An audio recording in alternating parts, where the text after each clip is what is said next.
Then I start listening for the language of their limiting beliefs about why they can't fix it. So I ask some questions about, what have you tried in the past, to address this? People are usually attracted to me because there's some question about managing their stress and overwhelm. And so perhaps they've seen me on a webinar, perhaps they've seen some social media content. And so they know that I'm interested in helping them with their mindset, but they don't know what that means. And so they're in this spin cycle. So there's a lot of overwhelm. There's a lot of I can't manage all these things. And they're looking for strategies. And so they know that their overwhelm and their exhaustion and their stress is getting in the way of having time to take care of themselves, but they can't figure out how to logistically put themselves back in their own calendar, and they just need some help. So the discovery call process really starts with, hey, I know you can help me with my well-being. I've tried everything. I'm stressed out. What can you do for me? So they're looking for an easy button to manage their stress. And so I always start with mindset, because that's what keeps us in the overwhelm.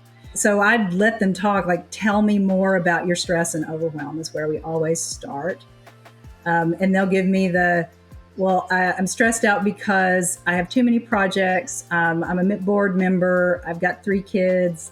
I'm running this business on the side. So there's all the things that are kind of in their swirl of anxiety. Then I start listening for the language of their limiting beliefs about why they can't fix it. So I ask some questions about, what have you tried in the past, to address this? And a lot of times it's, I've tried every calendaring system, or I've tried time management, or I've tried time blocking, or I've tried therapy, or I've tried other coaches.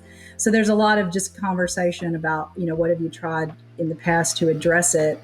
And then I start asking them questions about, what do you really want your health and well-being to look like? You don't want this overwhelm and anxiety and stress.